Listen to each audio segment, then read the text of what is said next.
Good evening, everyone. My name is Emilia, and I will have a pleasure to run today webinar dedicated to the topic of how one differently understood word can lead us to harassment, bullying, or even discrimination. Before I'm going to let you know a little bit more about the agenda of our meeting and even the goal, as usually during the webinar, in which I'm rather the one who is, of course, speaking. I would need to know if everything is okay, if you can hear me, if the quality of the voice, of the sound, of course, is proper. So if only you could let me know via chat, that would be like really great, because then I can know that I can move on and I can follow with the further topics of the today's meeting. So just let me know. I can see that there is some kind of information. Perfect. So I can see that it works. Perfect. Then I probably can move to the agenda and, of course, the goal. So generally, our main point of focus today is going to be dedicated to better understanding how sometimes one single word, one single event, or even misbehavior, misinterpretation, or misunderstanding can lead us to more severe, serious, and even illegal situations. During the webinar, we're going to concentrate on better understanding of some practical examples of behaviors that can be classified either as bullying, either as harassment, either as discrimination, but in fact, we're going to start with the behaviors which very often can be even perceived by most of us as the constructive ones. And my point of view during today's webinar, and in fact my goal, or maybe even the hidden agenda which I would like to present to you, is mainly concentrated on showing you what is the huge difference between all those like already illegal behaviors, as I said, for example, discrimination, bullying, or harassment, but especially the ones which are connected with the first steps leading us to all these unethical or illegal behaviors. Because my strong belief is that very often, as long as we're going to communicate properly and collaborate properly, we're really able to prevent any kind of misconduct. But for that purpose, we need like proper rules, proper standards in the organization, in business, to be able to understand how we should behave in the team, in the organization, in different kind of departments, to avoid any kind of the situation when anybody is going to be able to say, oh, probably that kind of the behavior can be understood as bullying, or maybe that kind of the behavior is in fact discrimination. And I would say that being able to prevent that kind of the events, that kind of the situations, that kind of the behaviors is much, much more important, because once we're going to face already, for example, bullying or discrimination, I would say it's a bit too late. So prevent, yes, but if we already meet that kind of the situations, again, usually it's already too late. Before I'm going to refer to some practical examples that I would like to share with you today, probably a few words about myself. As you already know, my name is Emilia, and if it is about my professional background, it is mainly dedicated to HR department. So for the last several years, I've been working in human resources areas, in different kind of organizations, in different kind of the countries, and I even say right now that my mission is to support people in their development, but also in better understanding of one another. Apart from the fact that I've been working in human resources, I'm also a business trainer, and I run different kind of the trainings dedicated, for example, to communication, to leadership, to HR, so anything what is connected with people, and once again, people. If it is about my third point of interest, I would even say, something what I particularly like is about running not only trainings, but also different kind of courses which are dedicated to expanding the practical business English. And in that kind of the courses, what I really do and what I really like is that I'm always combining my practical knowledge and, of course, as well, practical business vocabulary. So if only you're interested in any kind of the trainings, or of course the courses, that's something that I can recommend, hopefully, from my point of view. And now probably we can already move on to the first examples. And as I mentioned at the very beginning, when I was clarifying the goal and the agenda for today's meeting, I really, again, strongly believe that as long as we can introduce different kind of the preventive actions, as long as we can introduce different kind of standards, different kind of procedures in the company, which enable people better and more smooth communication, it is like really huge step of any kind of the organization not to even allow any kind of improper misconduct. And why does it work this way? Well, simply it can work that way that when we enter the organization, when we start working in a team, when we start any kind of collaboration, any kind of communication, I can't say that from the very first moment we can observe any kind of improper behaviors. Of course, it can happen, but I wouldn't say it's so typical. So I can't say after the first day of work in any kind of organization that I was, for example, the witness of bullying. Maybe, of course, yes, but usually it doesn't work this way. It's rather like the vicious circle that it takes one step, another step, another step, and finally, unfortunately, if we don't introduce any kind of preventive actions, it can result in, for example, bullying, which is the worst, of course, situation ever. But in practice, it can work that way that when we start collaboration in the team, at the very beginning, everything works very smoothly. And probably, as we can even see the example here, it can happen that, for example, when the manager is going to provide some kind of the feedback, some kind of the information to the employee, from the manager point of view, that certain communication, that certain type of the feedback, it is really going to be given in a very proper and very professional way. So let's have a look at the example which I placed here. And let's imagine that manager is meeting their employees and saying to one of the employees, Peter, this is the third time you have prepared a goods claim document with mistake in justification section, improper in comparison to our procedure. You must stay after work to correct the document, page number 10, lines 20 to 50. So you have to correct it. In future, I really expect you to follow the procedure. So having a look at that particular example of the feedback, I think that it would be like really difficult to find anything improper in that, because the manager is very precise in providing the feedback here. The feedback is based on facts. There is the information about the procedure, there is the information about the report, in which particular line even the mistake is happening. So nothing really wrong. There is no generalization. There is the information what has to be changed, why, what is the expectation. So again, from the point of view of the constructive feedback, I would say like, I don't know if it is perfect, let's say, but at least I would say that it is definitely proper. So nothing to be called here as, for example, bullying or any other improper behavior. But unfortunately, what can happen in that kind of the situation is that quite a lot depends how the employee is going to interpret that kind of the feedback. And that's a bit tricky, because some of us, we treat negative but constructive, of course, feedback in a very, let me even say, positive way. So as long as we receive the information where the mistake happened or where there was any kind of the delay, and we're going to receive, for example, from our manager, the information about the reason behind the mistake, about the expectations, a lot of people are going to treat that kind of the information, even the one which we saw a moment ago, in a very professional way. We will see the mistake, we'll say, yeah, sure, that's my bad. I made a mistake, of course, I will correct it. But the thing is that some of us, we interpret different kind of the information in various ways. And another thing is that we are also not able to recognize how other people, for example, in the team or different departments, how they interpret that kind of the information. And that's the problem, because even in that particular situation, it can happen that the manager is going to share the feedback, which again was like very constructive.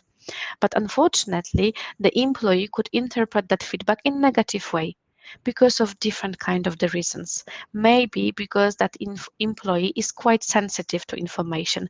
Maybe because that employee is having like a bad day today, or maybe because of the fact that in the past that employee was receiving a lot of not constructive feedbacks. And that's why interpretation can be negative. So as long as the employee is going to react in constructive way, I would say that probably we're not going to face any kind of the risk for the future when bullying, harassment, or any other improper behavior can happen, because the employee will simply accept the mistake and correct it. But on the other hand, what we can also face in different kind of the situations is that the employee is going to react in passive-aggressive way, because maybe in front of the manager, the employee is not going to say anything, but probably some kind of interpretation, some kind of the reaction is going to happen in head and of course in the emotions of the employee.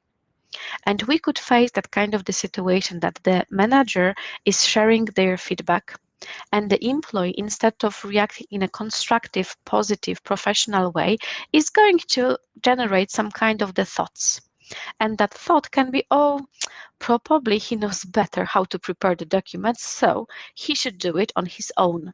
So it will be some kind of the interpretation of the employee, probably in front of the manager, that employee is not going to share their thoughts, their insights, and their reflections. And what is going to happen is that going one step further, is that the employee maybe will make that mistake again, maybe even on purpose, or the employee is not going to correct the document in exactly the same way as the manager was expecting that. Or another situation that can occur is that employee will start sharing some kind of the rumors with the other team members and will start complaining about the manager, saying that that manager is maybe like very picky, that is maybe very inquisitive, that is like micromanaging that employee. So there will be some kind of improper comments. There will be some kind of the situation that will rather limit the possibility of constructive dialogue. And if it happens, unfortunately, it can be the first step to that vicious circle. Because if we can imagine that kind of the situation, so the manager giving this constructive feedback, the employee reactive in passive-aggressive way, and probably there will be some further steps happening. What can happen again is that the manager will probably receive that information finally, that the employee is providing some kind of the rumors. And the manager will start thinking, what happened? Like, I was giving the positive feedback, I was giving also the constructive feedback, I was sharing very clearly my expectations, so I don't see the point. What's the reason why the employee is back-mouthing me? I have no idea what is the reason behind that. And in that case, probably the conflict is going to emerge. There can be another situation, because that first example was related to the situation when the manager is pretty constructive and the employee not necessarily. But probably we can also imagine that the manager is not going to be so professionally prepared to providing feedback and still will do it, but let's say in a little bit less proper way. So let's have a look at the second example. And here the manager would say, Peter, this is now the time you have prepared a goods claim document incorrectly. You must stay after work to correct the documents. I hope you will finally understand that because of you, I cannot afford any further mistakes.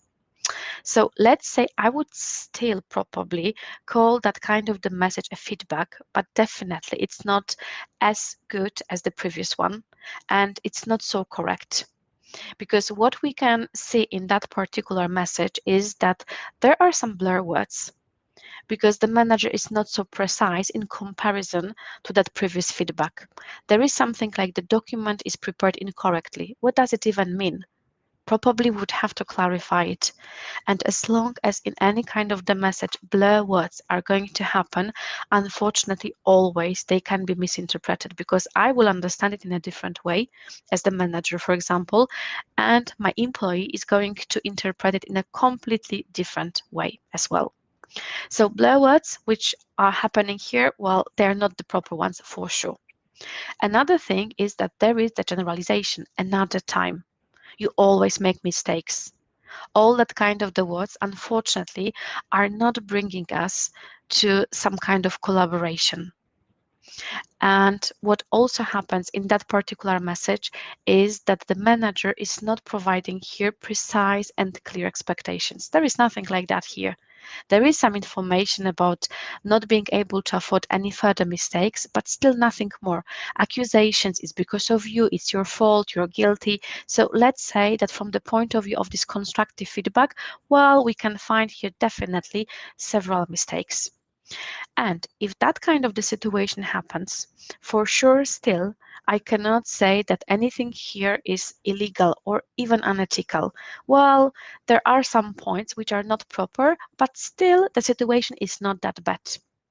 But probably if we go further, we can expect the reaction of the employee. And the thing is that in our daily collaboration and daily communication, very often, if we face any kind of the situation that somebody will provide us with feedback, and there will be, among the others, those blur words. What can happen is that our mind is going to interpret that kind of the message as the attack. It's not attack in reality, it's just the matter of interpretation by our brain. So what we can expect, most probably, of course, in that situation is that Peter, so the employee who received that feedback, because of these blur words, because of the generalizations, he's going to create that kind of interpretation is in his mind, okay, my manager is attacking me. It can even happen subconsciously. And once our brain is going to interpret some kind of the message, some kind of the feedback as attack, well, the reaction has to happen because we have to simply defend ourselves. We have different possibilities of defense. It can occur that, for example, when the manager is going to share this more or less constructive feedback, our brain is going to interpret this information as attack. We're going to react, for example, using the flight or fight mode. What could be the difference? If my natural reaction is fight, it means that, for example, I will raise my voice. I will start interrupting somebody. So being Peter, probably when my manager is going to give me this more or less constructive feedback, I will maybe even start screaming. I will not let that person finish the sentence. I will start interrupting. I will be raising my voice, even doing that subconsciously. I will be not even aware because this is my automatic, my learned reaction. Or the other possibility is that I'm going to initiate my flight mode. That one will be completely different because during the meeting, when my manager is going to share with me that feedback, I will do everything to avoid, to run away. So, for example, listening to my manager, I will be scrolling, for example, my phone, not because I'm impolite, not because I'm unkind, not because I don't care and I don't take accountability. It is just my natural reaction that I'm trying to fly away, I'm trying to avoid. So it will be natural that I will just take something, for example, my phone, just to avoid. Or it will work this way that I will be not keeping eye contact. And the reason is exactly the same because I'm flying away.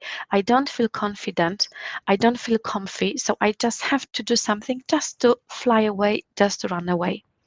And of course, the manager who will observe those two reactions, so either my raised voice or the fact that I'm not looking into the eyes of my manager, can also interpret my behavior as rude, as impolite, as lacking accountability. And of course, another step to this vicious circle. So still we have those situations that the feedback either is provided in a constructive way or in that previous example in unconstructive way. But what can occur is that unfortunately it will be the further steps to conflict or of course another misconduct. So let's see what can happen further. We can probably expect also that kind of the situation that the manager, seeing those reactions of Peter, so maybe this raised voice or not keeping eye contact, will, let's say, be less polite and less patient. And what will happen is that the manager will say, oh, come on, another mistake? Is it really such a rocket science? Once again, such mistake, and you know what will happen. So that's definitely not constructive feedback. But let's think what kind of the message that is. Can we already say it's, for example, harassment? Can we already say it's bullying? Or maybe still this is constructive feedback. So still without yet definitions from my side, let's have a look again at that example. Another mistake. Is it really such rocket science? Once again, and you know what will happen. And probably in that case, I still can't say that it is going to be any kind of illegal conduct. Not yet. That's not that moment. But definitely the message which we saw a moment ago, well, that's not something constructive, definitely. Still no bullying, still no harassment. It's simply improper behavior. So I can only imagine that if the manager wanted to achieve here some kind of the goal connected with improvement of the behavior, improvement of the efficiency of Peter, I don't know if I could expect it. Probably not, because the only thing we can see here is that the manager was rather releasing their emotions. It was rather about upreacting. Nothing constructive, only ridiculing, some kind of the judgment, threatening with some unknown ramifications. So again, nothing constructive. And if the manager wanted Peter here to take some kind of the actions to improve his behavior, to stop making mistakes, I'm not sure if that kind of the goal can be achieved. So it's again only about releasing the emotions, being rude and being impolite, but still that kind of the behavior, even with, well, that kind of the comments, we can't say it is anything illegal, it is anything unethical, although maybe unethical I would say yes, but still it is unfortunately just improper behavior. And moving a bit further, probably we can see some kind of a turning point. So what can happen is that after this previous situation with that rocket science, the manager can observe that the employee this time is maybe not reacting in any kind of assertive way. Probably because that flight mode was initiated. And usually, unfortunately, as people, we fall into different kind of psychological games. And if the manager is going to give the first comment, the second comment, let's say this constructive feedback, it won't be given anymore, but rather some kind of ridiculing comments and something still improper, what the manager will be able to observe is that the employee is reacting rather in a passive way. So lacking this eye contact, for example, not saying anything, not asking any precise questions, and that will be the sign to the manager, okay, I can go further. Still, of course, that sign can be interpreted by the manager in either constructive or not way, or either the conscious or unconscious way. Because very often when we fall into different kind of psychological games, we are not even aware of it. So even in that case, it could happen that the manager is going to see lack of reaction of the employee or this passive reaction of the employee, and somehow subconsciously the manager will take a step further. So once there was that comment with that rocket science, nothing constructive, what the manager can do is that during some further team meeting, for example, there can be the comment given, of course, still to Peter, so still to that employee, but in front of the audience. And the manager could say, do you really want to show that data to the bot? How can you be so incompetent? Right, everybody? So not only the manager is providing some kind of improper comment to the employee, but there is even the expectation from the other team members that they will confirm that the manager is not only right, but has the right to provide that kind of not constructive comments. And what happens here is that still we can just talk about the improper behavior, nothing more. But the reason why I said it will be the turning point is because of the reaction of the team. And we can observe it very often, not only at school, not only at work, but also at school. Because what we can observe when we're in the group of people is that when one person is going to misbehave toward another person, we can see that this person who misbehaved will be also observing the witnesses. And really, believe me, a lot depends on the witnesses. Because if the witnesses, for example, students at school or other employees in the office, they are going to be passive, there will be no reaction. In fact, I would say that still it is something what supports, for example, the manager who misbehaved. Because it will be a very clear message. Okay, there was no reaction, everybody is passive, so it means, okay, I can behave like that. Or if maybe other employees are going to confirm, yeah, you're right. Fine, so you're supporting me, you're on my side, I can still behave in that way. Or maybe if the other employees, they're going also to start laughing at Peter, they will start ridicule that person. Well, the same. That it will be very clear message to the manager, okay, I can still behave in that way. So even though the manager could be even aware at that certain point that those behaviors, they are improper, it will look like some kind of confirmation, some kind of the approval or permission. Yes, you can behave like that. Because all the team members, well, they are either not reacting at all because they are passive, or they are joining the manager in that kind of the misbehavior. So that's why I said it's a turning point. Because if the team, if the other people reacted and they would simply say, sorry, but we do not accept that kind of the behaviors, most probably the manager wouldn't be able to go step further. But if there is no reaction, well, permission is being given, unfortunately. Different kind of the words.